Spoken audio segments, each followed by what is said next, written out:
আমি একজন আমর বিন আনাস একজন জবরদস্ত আল্লাহর ওলি ছিলেন।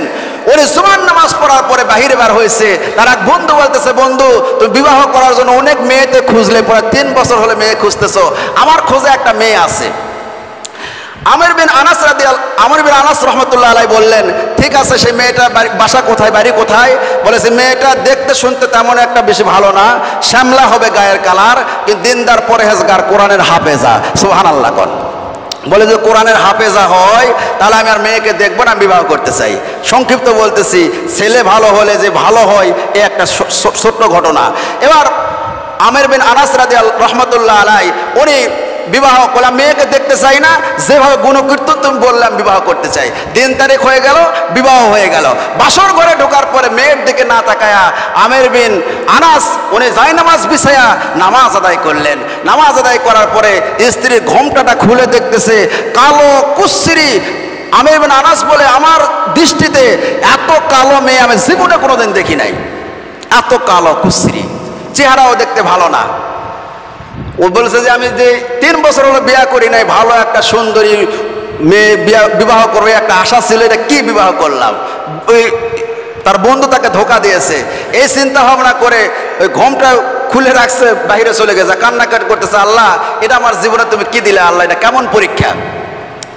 আমার ভাইয়েরাম, আমর বিন আনাস বাহিরে চলে গেছেন, স্ত্রী এবার নামাজ পড়ে সিজদায় পড়ে আল্লাহকে ডাকতেছে, আল্লাহ তোমার তো সৃষ্টি আমি আল্লাহ, তুমি আমার সৃষ্টি করেছো, আমার স্বামী বুঝতে পারে নাই, আমার স্বামী রাগ করে চলে গেছে, আল্লাহ আমার ভিতরে 30 পারা কোরআন শরীফ আছে, আল্লাহ কোরআন শরীফে তো অনেক মজেজা তুমি ঘটাইছো, আল্লাহ আমার স্বামীর মনটা গলায় দাও, আজকে যদি আমার স্বামী স্ত্রী বাসর ঘর না করে সকালবেলা উঠে অনেক কথাবার্তা হবে, আল্লাহ এই বলে ওই স্ত্রীটা কাঁদতেছে।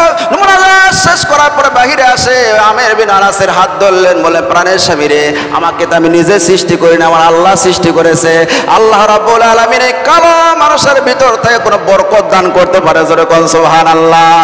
অনেক বোঝানোর পরে আমর বিন আনাসের মনটা গলে গেল, বাড়ির ভিতর ঘরের ভিতর চলে গেলেন, বাসর হয়ে গেল। ফজরের নামাজ পড়ার পর আমর বিন আনাস চিন্তা করলেন, এই কালা মেয়েকে নিয়ে সংসার করা যায় না, কোনো জায়গায় নিয়ে যাওয়া যাবে না। উনি বাড়ির থেকে রাগ করে চলে গেলেন। 1 বছর 2 বছর 25 বছর পর্যন্ত উনি বাহিরে ছিলেন, বাড়িতে আসে নাই। আমার ভাইরা 25 বছর হয়ে গেছে, চিন্তা করলেন ওই এলাকার মানুষের মায়া অন্তরের মধ্যে জাগলো, যে দেখি তো আমার স্ত্রী তো চলে গেছে, কারণ 25 বছর তো একটা মানুষ থাকতে পারে না, চলে গেছে, যে কি বাড়ি ঘরের কি খবর। 25 বছর পরে 25 বছরে বিয়ে করেছিলেন আর 25 বছর বাইরে ছিলেন। আমর বিন আনাস 50 বছর বয়স হয়েছে, এবার জুমার দিন চলে এসেছে।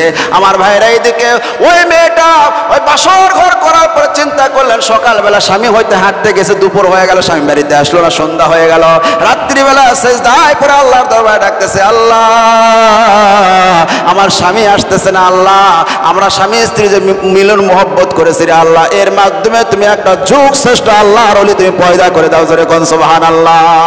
আমার ভাইরা আমর বিন আনাস চলে এসেছে এরকম জুমার দিন, শুক্রবার দিন জুমার নামাজ জামে মসজিদে, সেন্ট্রাল মসজিদে জুমার নামাজ পড়তেছে। আমর বিন আনাস দেখতেছে একটা যুবক ছেলে, বড় টকবকা যুবক ছেলে, এরকম ভাবে যুবকটা নামাজ পড়াইতেছে, এত সুন্দর বয়ান করতে, সব মানুষ তাক লাগায় শুনতে, সবাই কাঁদতেছে। ওই আমর বিন আনাসও কাঁদতেছে। জিজ্ঞাসা করলে ছেলেটার বাড়ি কোথায়? বলে আমাদের এলাকার মধ্যে বর্তমান যুগের মধ্যে সব চাইতে বড় আল্লাহর ওলি, সব চাইতে বড় জান্নিওয়ালা, ইনার নাম মালিক রহমতুল্লাহ আলাইহি। সুবহানাল্লাহ কোন। এবার জুমার নামাজ শেষ হয়ে গেল। জুমার নামাজ শেষ করে হাজার হাজার ছাত্র বসে পড়লেন হাদিস পড়ার জন্য। এবার আমর বিন আনাস বসে বললেন যে আমি একটু হাদিস শুনি না। দেখতেছে ওই যে ছাত্র, যুবকটার ছাত্র হচ্ছে সব বুড়া মানুষ, এরকম অনেক মানুষ ছাত্র, হাজার হাজার ছাত্র। হাদিস পড়ার পরে আসরের নামাজের সময় হয়ে গেল। আসর নামাজের পরে সন্ধ্যা যখন হয়ে গেছে, আমর বিন আনাস ওই যুবকের দিকে তাকিয়ে আছে। এত সুন্দর সুবিন্যস্ত চেহারা, এত সুন্দর তার বয়ান, কোরআন হাদিস এত সুন্দর জানে। চিন্তা করতেছেন আমার যদি এরকম একটা সন্তান থাকতো, আমার জীবন ধন্য আর পূর্ণ হয়ে যাইতো। সন্ধ্যাবেলায় বলতেছে, বাবা রে তোমার বাড়ি কোথায়? বলে চাচা আমার বাড়ি এখান থেকে থেকে 5 কিলো দূরে, আমি এখানে এই জুমার নামাজ পড়াই এবং 5 ওয়াক্ত নামাজ পড়াই, এখানকার আমি পেশ ইমাম। বলে বাবা যদি কিছু মনে না করো তাহলে আজকে আমি একটা মুসাফির অনেক দূর থেকে আসছি, তোমার বাড়িতে মেহমান হতে চাই। বলে ঠিক আছে চাচা, সমস্যা নাই, চলেন আমার সঙ্গে। বাড়িতে চলে গেলেন। যাওয়ার পরে মাকে ডাক দিয়ে বললেন মা, যখন বাড়ির কাছে চলে গেছে সেই সময় আমার বিনানাস বলতেছে এটা তো আমার বাড়ি, আমার বাড়িতে যুবক ঢুকে কেন?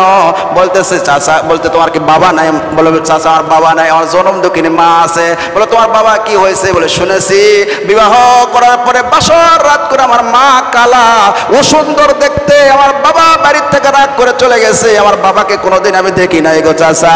বলে বাবা রে, তোমার বাবার ব্যাপারে তোমার কি মত? তুমি কি বাবার জন্য তোমার কি রায়? তুমি কি বাবাকে বলতে চাও? বলে যে আমি আল্লাহর কাছে দোয়া করি, আল্লাহ আমার বাবা যদি বেঁচে থাকে, আল্লাহ জীবনে একটা বারের জন্য বাবাকে তুমি দেখায়ো, আর বাবা যদি মৃত্যুবরণ করে আমার বাবাকে তুমি জান্নাতের মেহমান বানায় দেবে। বলুন না সুবহানাল্লাহ। এবার বাড়ির মধ্যে চলে গেলেন। আমের বিন আনাস বাহিরে দাঁড়িয়ে আছে। বাড়ির মধ্যে যাওয়ার পরে বলতেছে মা আজকে একটা মেহমান এসেছে, একটা বয়স্ক মানুষ এসেছে।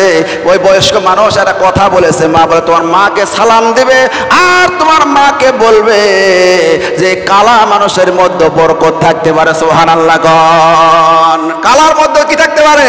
বরকত থাকতে পারে। এই কথাটা তোমার মাকে একটু বলবে বাবা। যাও বাড়ির মধ্যে যা বলতেছে মা, ওই মুসাফির আসছে, মুসাফির বলতেছে কালা মানুষের মধ্যে বরকত থাকতে পারে। মা চমকে উঠছে। এই কথাটা শুধুমাত্র কেবলমাত্র আমার স্বামীকে আমি জীবনে একবার বলেছিলাম বাসর ঘরে, এটা আমার স্বামী ছাড়া অন্য কেউ না। জোরে কন্যা সুবহানাল্লাহ। ঘর থেকে দৌড়ে আসছে, দেখতেছে তার স্বামী আমির বিন আনাস দাঁড়িয়ে আছে। সেই সময় চোখের পানি ছেড়ে কাঁদতেছে আর বলতেছে স্ত্রী গো, আমি ভুল বুঝতে পারছি, আসলে তুমি কালা মানুষ ঠিক আছে, তোমার মধ্যে হয়তো আল্লাহ রাব্বুল আলামিন এমন একজন ওলি কামেল পয়দা করে দিয়েছে, ইমাম মালিক হয়ে গেছে। জোরে কন্যা সুবহানাল্লাহ।